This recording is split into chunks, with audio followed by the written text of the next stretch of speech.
നമസ്കാരം. Sreenarayana Guru open university first semester MA history ക്ലാസ്സുകളിലേക്ക് എല്ലാ വിദ്യാർത്ഥികൾക്കും സ്വാഗതം. നമ്മൾ ഇന്ന് history of early India selected themes എന്ന പേപ്പറിലെ തേർഡ് ബ്ലോക്കിലെ ഫസ്റ്റ് യൂണിറ്റ് ആണ് ഡിസ്കസ് ചെയ്യുന്നത്. ഈ unit Aryans, Vedas and PGW culture, ഇതാണ് ഈ ഒരു യൂണിറ്റിൽ നമ്മൾ ഡിസ്കസ് ചെയ്യുന്നത്. അപ്പൊ നമുക്ക് നോക്കാം. ആര്യൻ ഇൻവേഷൻ തിയറിയാണ് നമ്മൾ ഇവിടെ ആദ്യമായിട്ട് ഡിസ്കസ് ചെയ്യുക. പിന്നെ നമ്മൾ വേദങ്ങളെ കുറിച്ച് പഠിക്കും. കൂടാതെ PGW culture, painted grey ware pottery culture, ഇത് ഇത്രയും കാര്യങ്ങളാണ് നമ്മൾ ഈ ഒരു യൂണിറ്റിൽ പഠിക്കുന്നത്. Okay, so let's look Aryan invasion theory. Aryan invasion theory നമ്മൾ പല ക്ലാസ്സുകളിലായിട്ട് ഇതിനെക്കുറിച്ചുള്ള സൂചനകളൊക്കെ നമ്മൾ പഠിച്ചു വെച്ചിട്ടുള്ളതാണ്. എന്താണ് ആര്യൻ ഇൻവേഷൻ തിയറി? അതായത് ഇന്ത്യയിലെ ആര്യന്മാര് അവരുടെ ഒറിജിനെ സംബന്ധിക്കുന്ന പലതരത്തിലുള്ള സിദ്ധാന്തങ്ങൾ ഇന്ത്യയിൽ അല്ലെങ്കിൽ നിലനിൽക്കുന്നുണ്ട്. ലോകത്ത് നിലനിൽക്കുന്ന പലതരത്തിലുള്ള സിദ്ധാന്തങ്ങളുണ്ട്. ഓരോ ചരിത്രകാരന്മാരും ആര്യന്മാരുടെ ഇന്ത്യയിലേക്കുള്ള ആഗമനത്തെ കുറിച്ച് പലതരത്തിലുള്ള അഭിപ്രായങ്ങളാണ് പറയുന്നത്. അതില് ഒരു അഭിപ്രായം എന്ന് പറയുന്നത് ആര്യന്മാർ ഇന്ത്യയിലെ നേറ്റീവ് പീപ്പിൾ, അബോറിജിൻസ് ആയിട്ട് ഇന്ത്യയിൽ ഉണ്ടായിരുന്ന ജനങ്ങൾ തന്നെയാണ് ആര്യന്മാർ എന്ന ഒരു അഭിപ്രായം വരുന്നുണ്ട്. പിന്നെ മറ്റൊന്ന് സെൻട്രൽ ഏഷ്യയിൽ നിന്ന് വന്നവരാണെന്ന് പറയുന്നുണ്ട്, ആർട്ടിക് റീജിയനിൽ നിന്ന് വന്നവരാണെന്ന് പറയുന്നുണ്ട്. ഇങ്ങനെ പലതരത്തിലുള്ള അഭിപ്രായങ്ങൾ ആര്യന്മാരുടെ ഇൻവേഷനെ കുറിച്ച് നിലനിൽക്കുന്നുണ്ട്. അപ്പോൾ നമ്മൾ ഇവിടെ ഇന്ന് പ്രത്യേകമായിട്ട് ഡിസ്കസ് ചെയ്യുന്നത് ആര്യൻ ഇൻവേഷൻ തിയറി എന്ന് പറയുന്നത് 19ാം നൂറ്റാണ്ടിലെ വളരെ പ്രമുഖനായിട്ടുള്ള പ്രഗത്ഭനായിട്ടുള്ള ചരിത്രകാരനായ മാക്സ് മുള്ളർ മുന്നോട്ട് വെക്കുന്ന വാദഗതിയെയാണ് നമ്മളിവിടെ വിശകലനം ചെയ്യുന്നത്. ഇദ്ദേഹം ഒരു ഭാഷാശാസ്ത്രജ്ഞനായിരുന്നു, അതുപോലെ ഒരു ചരിത്രകാരനായിരുന്നു. ഇദ്ദേഹവും അതുപോലെ വില്യം ജോൺസ്, ഇദ്ദേഹത്തിന്റെ കൂട്ടാളിയായിട്ടുള്ള വില്യം ജോൺസും മുന്നോട്ട് വെച്ച ആര്യൻ സിദ്ധാന്തം, അതാണ് നമ്മൾ വിശകലനം ചെയ്യുന്നത്. അപ്പൊ സിന്ധു നദീതട കാലഘട്ടത്തിന് ശേഷം മധ്യേഷ്യയിൽ നിന്ന് ഇന്ത്യയിലേക്ക് കുടിയേറി പാർത്ത വിഭാഗമാണ് ആര്യന്മാർ എന്നാണ് ഇവരുടെ അഭിപ്രായം. മാക്സ് മുള്ളറുടെയും വില്യം ജോൺസിന്റെയും ഒക്കെ അഭിപ്രായം. അപ്പൊ ഇവർ പറയുന്നത് ആര്യന്മാരാണ് വേദങ്ങൾ രചിച്ചത് എന്നാണ് ഇവരുടെ അഭിപ്രായം, ഈ പണ്ഡിതന്മാരുടെ അഭിപ്രായം. എന്തായാലും ഇന്ത്യൻ ഉപഭൂഖണ്ഡത്തെ നാഗരികമാക്കുന്നതില് ഇവർക്ക് പ്രത്യേക പങ്കുണ്ട് എന്നത് ഉറപ്പിച്ചു പറയാവുന്ന ഒന്നാണ്. അതായത് നമുക്കറിയാം, ഇവിടെ ഇന്ത്യൻ ഉപഭൂഖണ്ഡത്തിൽ നിലനിന്നിരുന്ന ഒരു നാഗരികത എന്ന് പറയുന്നത് സിന്ധു നദീതട നാഗരികതയായിരുന്നു. അതൊരു വെങ്കലയുഗ സംസ്കാരമായിരുന്നു. നമ്മൾ പ്രീവിയസ് ക്ലാസ്സുകളിൽ എല്ലാം പഠിച്ചിട്ടുള്ള കാര്യമാണ്. എന്തായാലും ഈ വെങ്കലയുഗ സംസ്കൃതിയുടെ പതനത്തിന്റെ കാരണങ്ങളിൽ ഒന്നായി ഡിസ്കസ് ചെയ്യപ്പെടുന്നത് ആര്യന്മാരുടെ ആഗമനമാണ്. ആര്യന്മാരാണ് ഇന്ത്യയില് ഇരുമ്പ് യുഗ സംസ്കാരം ആരംഭിക്കുന്നത്. അത് 2000 BC മുതൽ 1500 BC വരെയുള്ള കാലഘട്ടത്തിനിടയിലാണ് ഇവരുടെ ഈ ഒരു ആഗമനം ഉണ്ടാകുന്നത്. ഈ കാലഘട്ടത്തിൽ തന്നെയാണ് വേദങ്ങൾ രചിക്കപ്പെടുന്നത്. അപ്പോൾ വേദങ്ങളുടെ രചയിതാക്കൾ ആര്യന്മാരാണ് എന്ന സംശയം പറയുന്നുണ്ട്.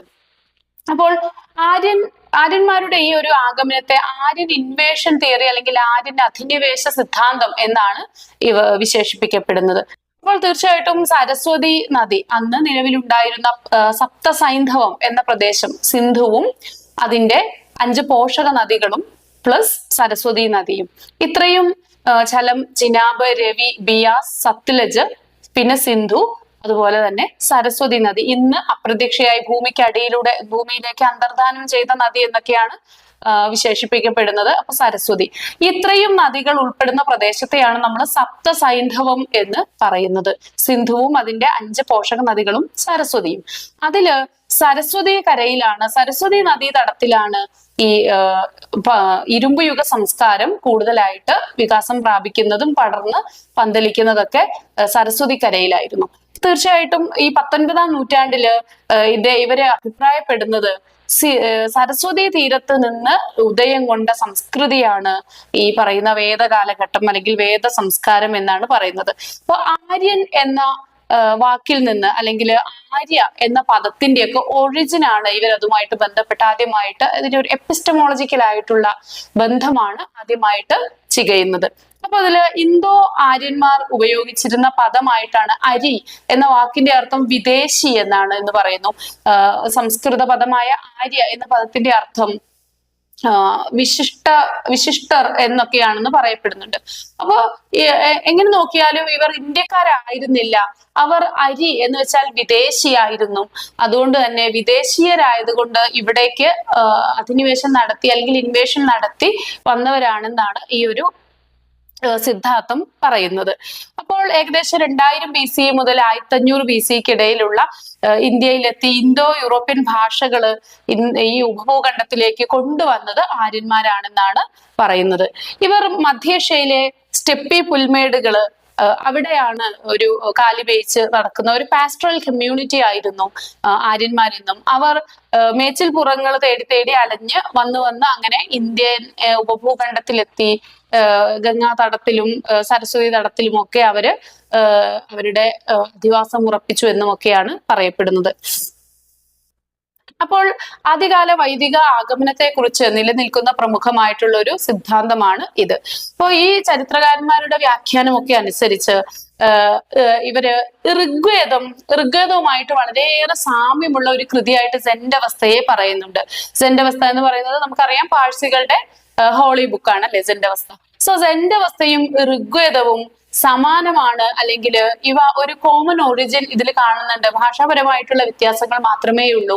വളരെയേറെ സമാനതകളുള്ള ഗ്രന്ഥങ്ങളായിട്ട് ഇവ രണ്ടിനെയും ചൂണ്ടിക്കാണിക്കുന്നുണ്ട്. അപ്പൊ സെൻഡവസ്ഥയിൽ നിന്നുള്ള ഒരു സമാനത ഉള്ളത് കൊണ്ട് തന്നെയാണ് ഇവർ ആദ്യമായിട്ട് ഒരു പശ്ചിമേഷ്യൻ ഒറിജിനെ കുറിച്ച് പറയുന്നത്. വെസ്റ്റ് ഏഷ്യയിൽ നിന്ന് വന്നവരാണെന്ന് പറയുന്നതിന്റെ ഒന്നാമത്തെ റീസൺ എന്ന് പറയുന്നത് ഇത് തന്നെയാണ്. ഇനി ഇവിടെ 2 ഇടങ്ങളിൽ നിന്ന് കിട്ടിയ മൺപാത്ര രൂപങ്ങളിലൊക്കെ ഈ സമാനതകൾ കാണുന്നുണ്ട്. അതുപോലെ തന്നെ പുരാവസ്തു ഗവേഷകര് മൺരൂപങ്ങള്, സെറാമിക്സിൽ നടത്തിയിട്ടുള്ള പെയിന്റിങ്സ്, ഇതിലൊക്കെ സമാനതകൾ കണ്ടെത്താനായിട്ട് സാധിച്ചിട്ടുണ്ട്. അപ്പൊ പശ്ചിമേഷ്യയിൽ നിന്ന് ഇന്ത്യൻ ഉപഭൂഖണ്ഡത്തിലേക്ക് കുടിയേറിയവരാണ് ഇവരെന്ന് വിശ്വസിക്കപ്പെടുന്നു.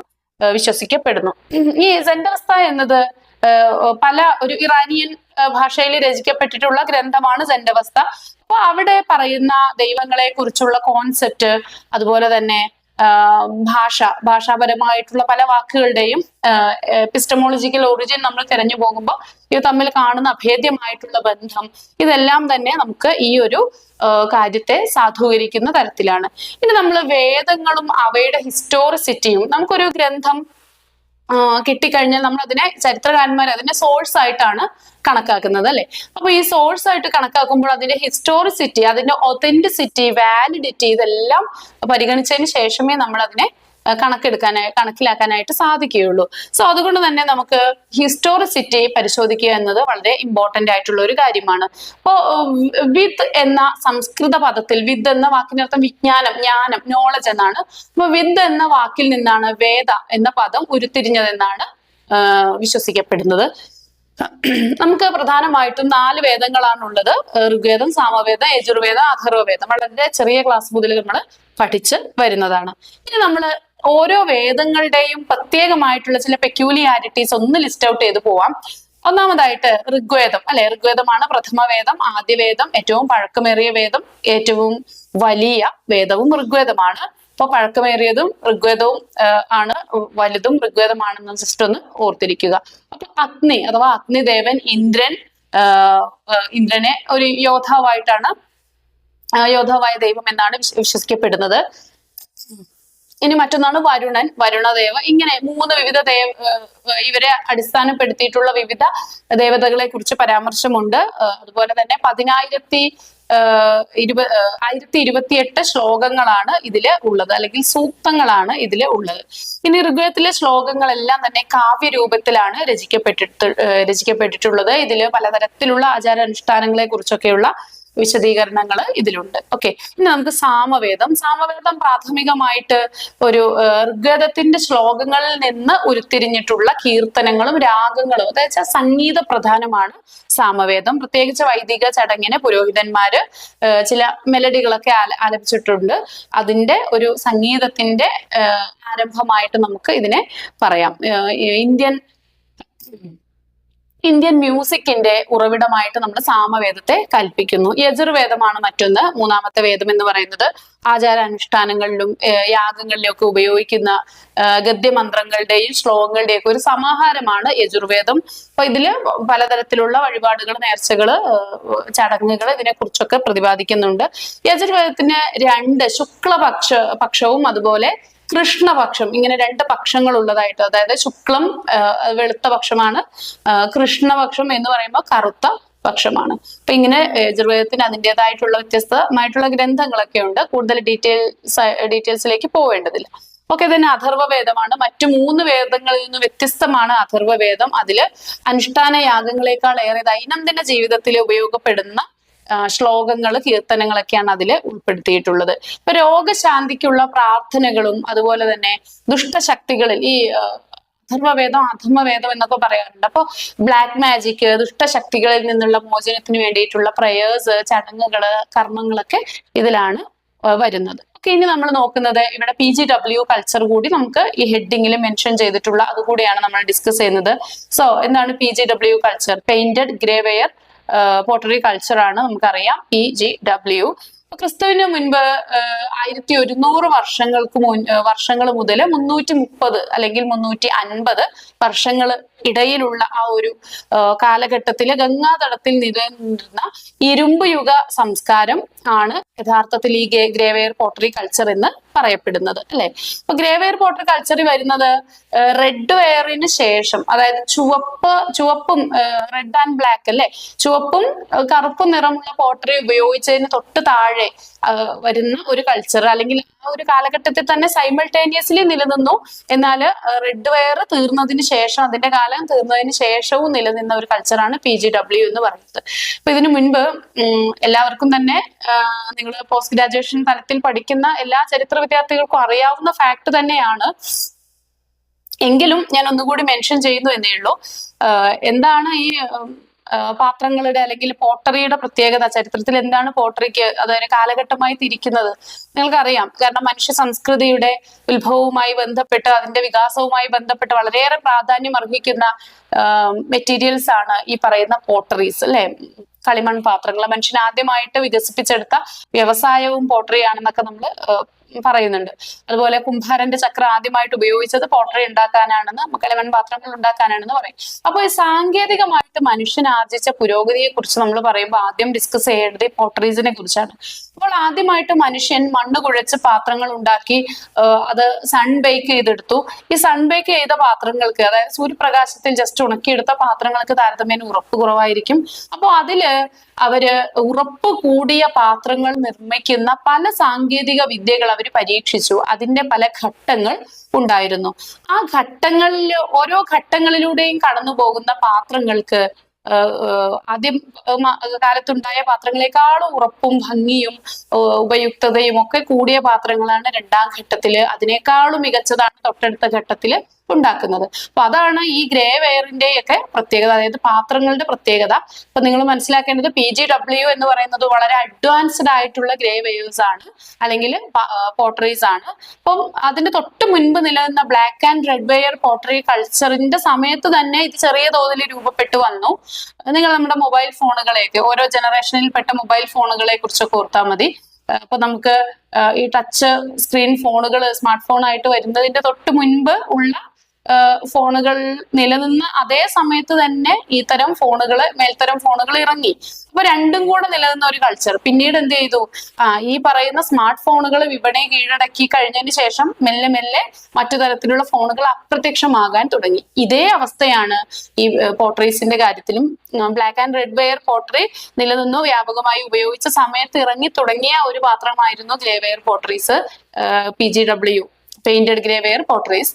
അപ്പോൾ ഈ പെയിന്റഡ് ഗ്രേ വെയറും PGW അതുപോലെ തന്നെ ബ്ലാക്ക് ആൻഡ് റെഡ് വെയറും ഒന്നിച്ച് നിലനിന്ന കാലഘട്ടം ഉണ്ടായിരുന്നു. ബ്ലാക്ക് ആൻഡ് റെഡ് വെയർ മെല്ലെ മെല്ലെ അപ്രത്യക്ഷമാകാൻ തുടങ്ങി, PGW അവിടെ നിലനിൽക്കുകയും ചെയ്തു. ഈ രീതിയിലാണ് ഇതിന്റെ ഒരു കാലം വരുന്നത്. ഇപ്പൊ എന്തായാലും ക്രിസ്തുവിന് മുൻപ് 500 വർഷത്തോടെയൊക്കെ വടക്കൻ ഒരു നോർത്തേൺ പോളിഷ്ഡ് വെയർ ഉപയോഗിക്കാൻ തുടങ്ങി. അങ്ങനെ ഈ പാത്രങ്ങളുടെ പല ഘട്ടങ്ങളിലൂടെ അവ മുന്നോട്ട് വരുന്നു. അപ്പോ ഇനി നമ്മൾ നോക്കുന്നത് ഈ വേദിക് സൊസൈറ്റിയുടെ ചില ഫീച്ചേഴ്സ് ആണ്. വേദിക് സൊസൈറ്റി എന്ന് പറയുന്നത് സാമൂഹികമായിട്ട് അതുപോലെ സാമ്പത്തികമായിട്ടും സാംസ്കാരികമായിട്ടൊക്കെ പുതിയ തലങ്ങളിലേക്ക് ഇന്ത്യൻ സമൂഹം, ഇന്ത്യൻ നാഗരികത വളർന്ന, ഇന്ത്യൻ ഉപഭൂഖണ്ഡത്തിലെ നാഗരികത വളർന്ന ഒരു കാലഘട്ടമായിരുന്നു. ഇവിടെ പുരുഷനായിരുന്നു കൂടുതൽ സ്ഥാനമുണ്ടായിരുന്നത്. പാട്രിയാർക്കൽ സൊസൈറ്റി ആയിരുന്നു. കന്നുകാലികളെ അടിസ്ഥാനപ്പെടുത്തിയിട്ടുള്ള ഒരു എല്ലാത്തിന്റെയും മീഡിയം എന്ന് പറയുന്നത് കന്നുകാലികൾ ആയിരുന്നു. ഒരു ഫാമിലി ഏറ്റവും സമ്പന്നമാണെന്ന് പറയുന്നത് എത്രത്തോളം കന്നുകാലികളെ അവർ ഓൺ ചെയ്യുന്നു എന്നതിനെ അടിസ്ഥാനപ്പെടുത്തിയായിരുന്നു. എങ്കിലും പുരുഷ മേധാവിത്വം ഉണ്ടായിരുന്നെങ്കിലും സ്ത്രീകളുടെ പദവി മോശമല്ലായിരുന്നു ആദ്യഘട്ടത്തിലൊന്നും. പിന്നീട് ഇതൊരു ഗ്രാമീണ സംസ്കൃതിയായിരുന്നു. പിന്നീട് ക്രമേണയാണ് സ്ത്രീകളുടെ പദവിയെ ഒരു ഡിറ്റീരിയറേഷൻ ബാധിക്കുന്നത്. അപ്പോ ആദ്യമായിട്ട് പുരുഷാധിപത്യമുള്ള ഓരോ കുടുംബങ്ങളും കുൽ എന്ന പേരിലാണ് അറിയപ്പെട്ടിരുന്നത്. കുലത്തിന്റെ അധിപൻ കുലപതി, കുലപ്പ എന്ന പേരിലൊക്കെ അറിയപ്പെട്ടു. ഗൃഹനാഥനെ ഗൃഹപതി എന്നും വിളിച്ചിരുന്നു. ഇനി ഒരു പുത്രന്റെ ജനനമാണ് എല്ലായ്പ്പോഴും ഏറ്റവും കൂടുതൽ സ്വാഗതം ചെയ്യപ്പെട്ടത്. ഇനി നമുക്ക് അന്നത്തെ കന്നുകാലിയുടെ പ്രാധാന്യം മനസ്സിലാക്കാൻ എല്ലാ കാര്യത്തിലും ഈ കന്നുകാലികളുമായി ബന്ധപ്പെട്ട പലതരം പരിപാടികള്, യാഗങ്ങള്, യുദ്ധങ്ങള് ഒക്കെയാണ് ആ കാലഘട്ടത്തില് നടന്ന് പോന്നിരുന്നത്. കന്നുകാലികൾക്ക് വേണ്ടി നടത്തുന്ന യാഗങ്ങൾ ഉണ്ടായിരുന്നു. ഗവിഷ്ടി എന്ന യുദ്ധം ഉണ്ടായിരുന്നു. ഇതൊക്കെ നടത്തിയിരുന്നത് ഈ കന്നുകാലികൾക്ക് വേണ്ടി ആയിരുന്നു. ശൈശവ വിവാഹമൊന്നും ആദ്യ കാലഘട്ടത്തിൽ റിപ്പോർട്ട് ചെയ്തിരുന്നെങ്കിലും ഒരു രണ്ടാം ഘട്ടമായപ്പോഴത്തേക്കും ശൈശവ വിവാഹം ഉണ്ടായിരുന്നു. സതി, പർദ്ദ സമ്പ്രദായങ്ങളൊക്കെ പിന്നീട് വളർന്നു വരുന്നു. ഒരു ഏകഭാര്യത്വമായിരുന്നു കോമൺ എങ്കിലും ഉയർന്ന തലങ്ങളിലുള്ളവർക്ക് ഒക്കെ ഇടയിൽ ബഹുഭാര്യാത്വം, ഒരുപാട് ഭാര്യമാരെ സ്വീകരിക്കുന്ന തരത്തിലുള്ള കാര്യങ്ങൾ ഉണ്ടായിരുന്നു. ബഹുഭാര്യത്വം പോലെ തന്നെ പക്ഷെ ബഹുഭർത്തൃത്വവും അത്രത്തോളം കോമൺ അല്ലെങ്കിലും നിലനിന്നിരുന്നു എന്ന് മനസ്സിലാക്കാനായിട്ട് സാധിക്കും. അതുപോലെ തന്നെ അനുലോമ പ്രതിലോമ വിവാഹങ്ങളൊക്കെ നിലനിന്നിരുന്നു. അനുലോമ വിവാഹം എന്ന് പറയുമ്പോൾ എന്താണ്, ഒരു പെൺകുട്ടി ആ കുട്ടിയെ അവളെക്കാളും കുലമഹിമ കൂടിയ കുടുംബത്തിലേക്ക് വിവാഹം ചെയ്ത് അയക്കുന്നത് അനുലോമയും, പ്രതിലോമ എന്ന് പറയുമ്പോൾ അതിന്റെ ഓപ്പോസിറ്റ്, ഒരു പെൺകുട്ടി അവളെക്കാളും കുലമഹിമ കുറഞ്ഞ കുടുംബത്തിലേക്ക് വിവാഹം ചെയ്ത് അയക്കുന്നത് പ്രതിലോമ. ഈ രണ്ട് തരത്തിലുള്ള വിവാഹങ്ങളും അന്ന് നിലനിന്നിരുന്നു. ഇത്രയൊക്കെയാണ് നമുക്ക് ഈ ഒരു യൂണിറ്റിൽ ഡിസ്കസ് ചെയ്യാനുള്ളത്.